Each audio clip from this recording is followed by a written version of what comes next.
organic, unpredictable, unknown, lovely, beautiful, a sense of fulfillment. This is part of the pleasures of life and not the chores of life.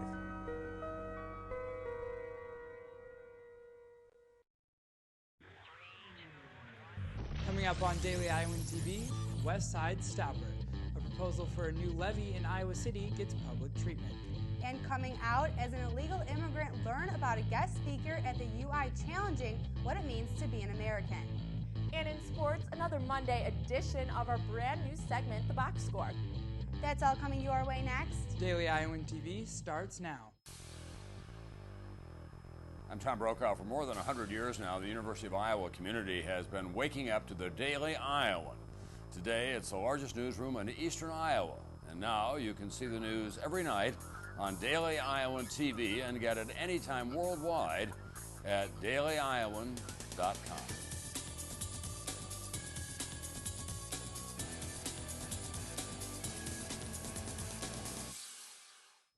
Thanks for tuning into your Monday edition of Daily Iowan TV. I'm Alyssa Bergamini. And I'm Stefan Duran.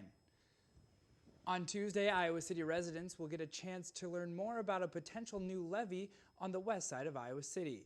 After the disastrous 2008 flood, the city wants to build levees in multiple locations to withstand similar disasters. The West Side levee would be located near the Iowa City Airport on the west bank of the Iowa River. Plans for the current proposal won't be available until Wednesday, but according to the Iowa City website, the project will cost upwards of $5.5 million. Construction is expected to begin on May 9th and last more than a year. A woman previously arrested for getting her toddler drunk is in trouble again after violating probation. Iowa City resident Natasha Kriener was arrested early Monday morning after she was caught drinking with a friend who was also on probation. According to the complaint, Kriener was intoxicated and was arrested for allegedly interfering with the Department of Correctional Services officer. Kriener was initially arrested in February of 2012 after her toddler was found to have a blood alcohol content of level of 0.097. Kriener was given a 10-year suspended sentence for the child neglect crimes. After violating her probation Monday, she is currently in the Johnson County Jail on a $2,500 bail.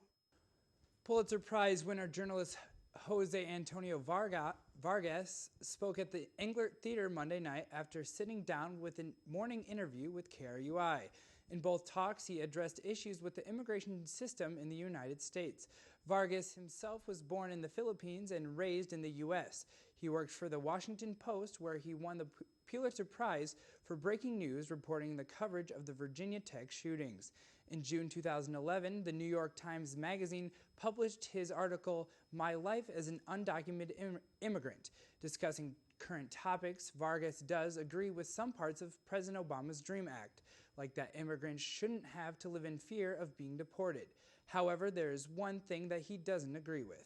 What I am not for, however, is the fact that the president has deported more than 1.5 million immigrants, in the past 4 years. That's more than President Bush did in 8 years. Along with being a journalist, Vargas is also the founder of Define American, a nonprofit organization that seeks to elevate the conversation around immigration.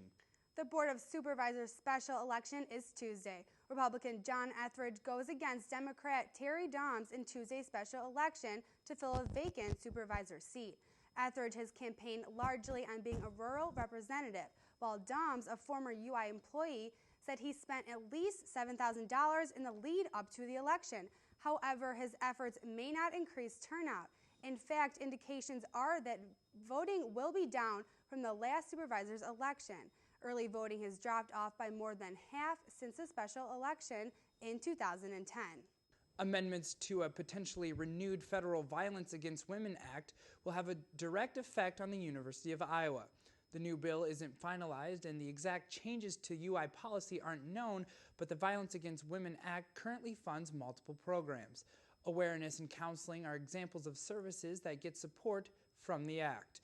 The UI Director of Women's Women's Resource and Action Center told the Daily Iowan Monday that many programs would be jeopardized if the bill was not reauthorized. And coming up on Daily Iowan TV, here's student reactions on marijuana legalization.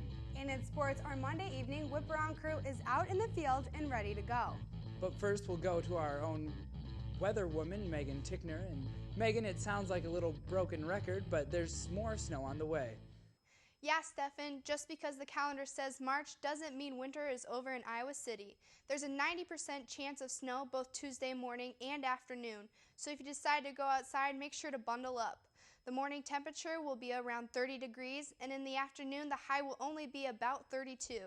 Moving into nightfall, freezing will likely occur with a frigid temp of 23. But the good news is the snow should be over by sunset. Taking a look at the rest of the week, at least 2 more cold days on Wednesday and Thursday. No snow projected, but should be partially cloudy. For the weekend, temperatures finally looking like March, with highs in the 40s. The highlight, though, a potential 46 degrees on Saturday. There are some chances of rain and snow this weekend, but not over 50%, so don't be too concerned just yet. That's a look at your extended Iowa City forecast. Back to you, Stefan and Alyssa. A proposal for legal medical marijuana in Iowa was likely quashed today. A Senate subcommittee put the bill over its first hurdle on Monday, but Joe Bolcom, a senator from Iowa City, says this is probably as far as the bill will go this year.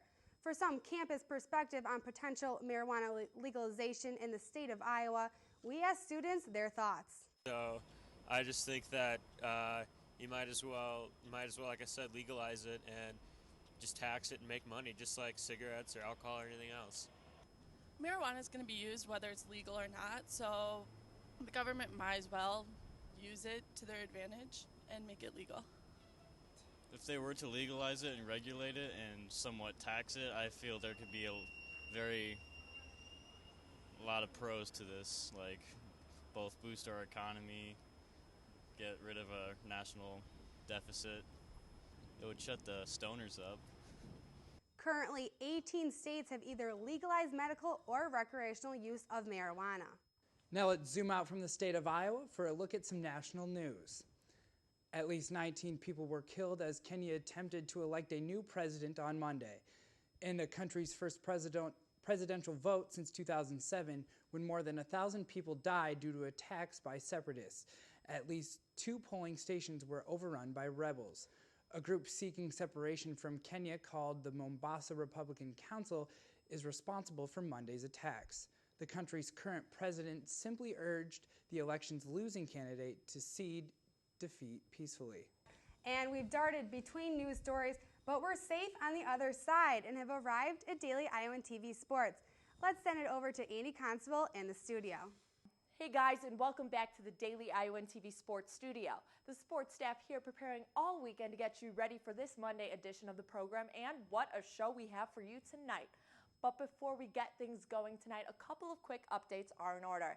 4 members of the Iowa women's basketball team have received Big Ten postseason honors. Seniors Jamie Printy and Morgan Johnson were named All Big Ten, along with sophomore Sam Logic and 6th Player of the Year Melissa Dixon. The Lady Hawks finished the season at a 19-11 record and take on the Northwestern in the first round of the Big Ten tournament this weekend. Also news today that the preliminary seeding for this year's Big Ten championships have been released.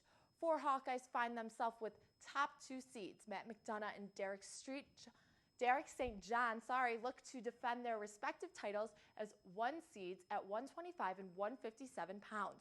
While undefeated Tony Ramos received a 2nd seed for his work during the regular season, as did sophomore Mike Evans at 174 pounds. We will, of course, have extended coverage of these seedings and what they mean for the Hawks with our wrestling insider Cody Goodwin, as well as a wrap-up of the Big Ten swimming and diving championships with our poolside reporter Rebecca Swibes. Plenty of other sports action over the weekend as well, and to get you caught up on all of it, we send it out to our reporters in the field with our Monday evening whip-around. Daily Iowan TV Sports' Eric Dawn leads us off from the Diamond. Eric? Hello and welcome to all of our new viewers. This is the Monday Night Whip-Around, where we get you caught up on everything in Iowa athletics. The Iowa baseball team was forced to relocate their play this past weekend due to the winter storms. So the Hawkeyes traveled down south to Little Rock, Arkansas for a 4-game set. Iowa was only able to go 1-3 over the 4 games, but the good news came from head coach Jack Dahm, who collected his 500th career victory in a 7-3 win over Western Illinois. Now for your gymnastics update, let's toss it over to Chelsea Brown. Thanks, Eric. And for your Iowa men's gymnastics team, they competed against the Minnesota Gophers this past weekend. Unfortunately, your Hawkeyes were not able to take home a win against the number 8th ranked Minnesota Gophers, but an exceptional performance was seen by Javier Balboa as he captured his 4th straight all-around title. You can catch more of your Hawkeyes as they head to Lincoln, Nebraska on March 16th to compete against the Cornhuskers. Now we'll turn it over to Lauren Moss with more updates on your women's basketball team. Thanks, Chelsea. Yeah, I'm over at Carver Hawkeye Arena, where the women's basketball team had an outstanding comeback against Indiana last Thursday night. Seemed to really be a battle of the three-pointers, with Iowa's own Melissa Dixon scoring 5 and Indiana's Alani Sinclair scoring 7. It was a great way to honor the seniors at their last home game, and the girls will be closing out their regular season this Sunday at Northwestern. And to close out for our Monday whip around, this is Laura Moss from Carver Hawkeye Arena. Thanks, guys. Now that we got you caught up to date, we now look forward to the hottest ticket in town tomorrow night. Fran McCaffrey's Hawks facing a must-win in a border war, against Illinois. But with the Illini coming out on top in 6 of their last 7, things won't be easy for the black and gold. With that, we toss it over to the Daily Iowan newsroom, where Daily Iowan TV Sports' Allie Raisley is standing by with a preview. Allie? Iowa has their next 2 home games against Big Ten teams, Illinois and Nebraska. Iowa is standing at a 7-9 in the Big Ten Conference, so these next 2 games are crucial. The Hawkeyes need to come out prepared and ready to fight if they want to defeat the Fighting Illini, who have been playing some of the best basketball in the Big Ten. Tip-off is at 6 o'clock tomorrow at Carver Hawkeye Arena. This is Allie Raisley for Daily Iowan TV Sports. Allie covered the facts. Now it's time to go inside the numbers from the mind of our own Ian Martin. The box score starts now.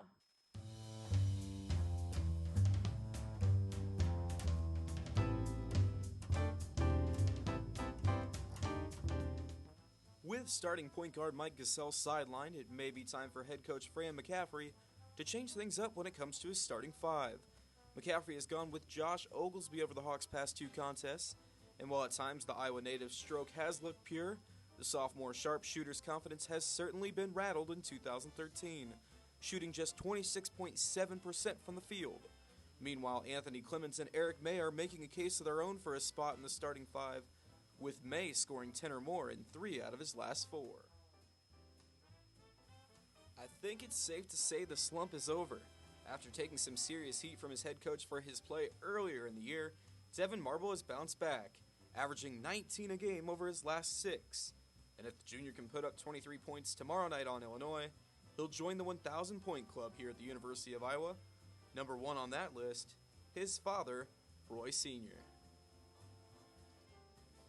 500, the promised land for Iowa basketball, and with a little extra effort and 2 wins to end the season, the Hawk faithful can thank this year's version of the Black and Gold for finishing at that clip for the first time since the 2006-2007 campaign. Something all of Iowa City can celebrate. For the box score, Josh Bolander, Daily Iowan TV Sports. Be sure to check out the full box score in tomorrow's sports section of the Daily Iowan.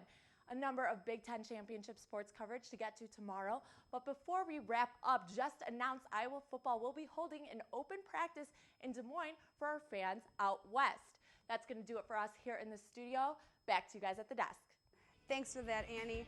And only with Daily Iowan TV can you get a sneak peek at Tuesday's edition of the Daily Iowan.